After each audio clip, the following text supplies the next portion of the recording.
আসসালামু আলাইকুম। আশা করি নিশ্চয়ই ভালো আছেন। তো স্বাগত জানাচ্ছি আরও একটা নতুন অ্যানালাইসিস ভিডিওতে।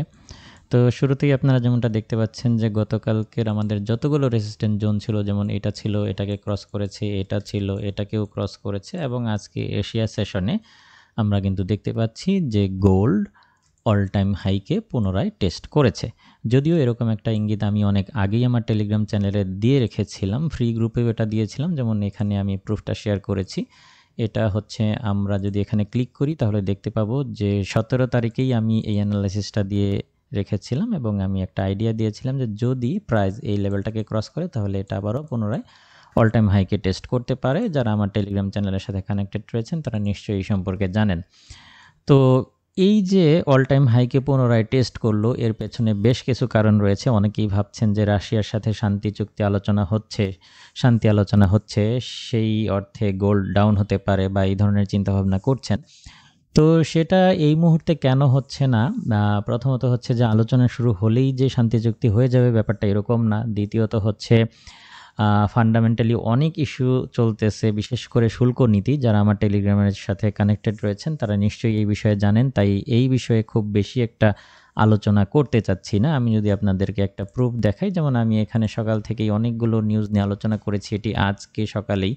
যেমন এখানে শান্তি চুক্তির বিষয়ে কি আলোচনা হয়েছে, ইনভেস্টররা মার্কেটকে কিভাবে দেখতেছে, ডোনাল্ড ট্রাম্পের শুল্ক নীতি সহ বেশ কিছু আপডেট কিন্তু আমি সকালেই দিয়ে দিয়েছি। সারাদিনে আরও কিছু দেওয়ার চেষ্টা করব। তো এই ধরনের এক্সক্লুসিভ আপডেটগুলো পেতে অবশ্যই আমার টেলিগ্রাম চ্যানেলের সাথে কানেক্টেড থাকবেন। এই সমস্ত বিষয় আসলে ভিডিও তৈরি করে দেওয়াটা সম্ভব হয় না। তো এই হচ্ছে ব্যাপার। ভিডিও ডিসক্রিপশনে লিঙ্ক পেয়ে যাবেন। যারা ফেসবুক থেকে দেখছেন তারা পিন কমেন্টে লিঙ্ক পেয়ে যাবেন আমার টেলিগ্রাম চ্যানেলের। যাই হোক, মূল আলোচনায় আসি। যেহেতু টেলিগ্রাম চ্যানেলে এগুলো শেয়ার করেছি, তাই কেন এগুলো হচ্ছে বা কেন গোল্ড পুনরায় অল টাইম হাইকে টেস্ট করতেছে এটা নিয়ে আলোচনা করলাম না। তো আপাতত যেহেতু আমরা দেখতে পাচ্ছি যে আবারও নতুন করে কিছু পণ্যের উপরে শুল্ক আরোপ করা হয়েছে, সেই হিসাবে বাণিজ্য যুদ্ধ তৈরির যে শঙ্কা সেটা কিন্তু রয়েই গেছে।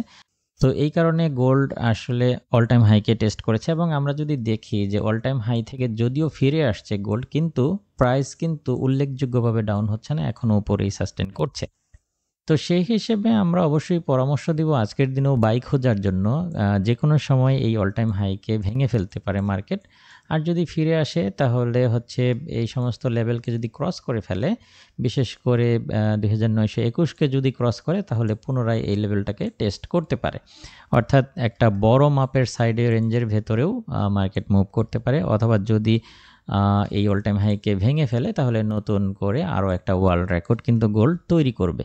তো এই মুহূর্তে এখন যদি কেউ প্রশ্ন করে যে গোল্ড কি নিচে নামবে না, এইটা একেবারে উড়িয়ে দেওয়া যাচ্ছে না। আবার আমি যদি বলি তাহলে সম্ভাবনা কিছুটা কম রয়েছে। সবথেকে বেশি সম্ভাবনা আছে যে আমাদের এই অল টাইম হাইকে ক্রস করে ফেলতে পারে। তো যাই হোক, আমি আপনাদেরকে কিছু জায়গা মার্ক করে দিচ্ছি। আপনারা আজকের দিনে এই লেভেলটাকে হয়তোবা গোল্ড পুনরায় টেস্ট করবে।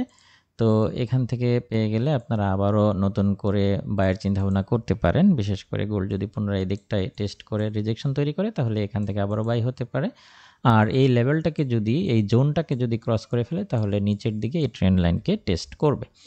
তাহলে আমরা যেটা করতে পারি প্রাথমিক পর্যায়ে, আমরা হচ্ছে আজকে আমরা যদি এই দিকটাই পেয়ে যাই তাহলে এখান থেকে বায়ের চিন্তা করতে পারি।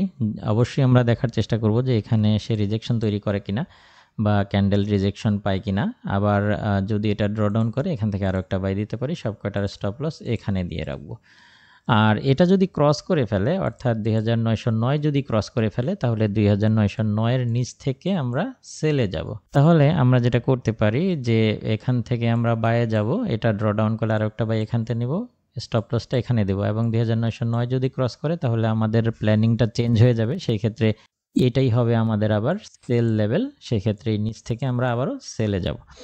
তো এটা হচ্ছে প্ল্যানিং। এবং উপরের দিক থেকে আমাদের যদি এটাকে ক্রস করে ফেলে তাহলে রিটেস্টের সাথে আমরা হচ্ছে বায়ের দিকে চলে যাব। উপরের দিকে যদি আমাদের 2941 ক্রস করে ফেলে তাহলে আমরা রিটেস্টের সাথে আবারও বায়ে থাকবো এবং সেই ক্ষেত্রে 2950 থেকে 2981 বা $3000 পর্যন্ত প্রাইস আপ হতে পারে। তো এই হচ্ছে মোটামুটি আজকের দিনের টেকনিক্যাল এবং ফান্ডামেন্টাল ওভারভিউ। আজকের দিনে কিন্তু বেশ কিছু নিউজ রয়েছে, আপনারা যদি দেখেন তাহলে নিচের দিকে কিন্তু হাউজিংয়ের কিছু নিউজ রয়েছে যেগুলো মার্কেটে অস্থিরতা তৈরি করতে পারে। এবং সবথেকে গুরুত্বপূর্ণ বিষয় যেটা, সেটা হচ্ছে আজকে কিন্তু এফএমসি মিনিট চলে আসবে, অর্থাৎ এই নিউজটা অত্যন্ত গুরুত্বপূর্ণ ভূমিকা রাখবে আজকের দিনে। তো এটার জন্য কিন্তু ইনভেস্টররা অপেক্ষা করছে। আশা করি নিউজ টাইমে সতর্ক থাকবেন এবং আমি চেষ্টা করব সেই সময় কিছু আপডেট দেওয়ার। তো এই হচ্ছে আজকের দিনের টেকনিক্যাল এবং ফান্ডামেন্টাল ওভারভিউ। আজকের এই সেটআপ অনুযায়ী আপনারা আপনাদের ট্রেডগুলো খুব সুন্দরভাবে ম্যানেজ করবেন, এই প্রত্যাশায় আজকের ভিডিও এখানেই শেষ করছি। দেখা হবে নেক্সট ভিডিওতে।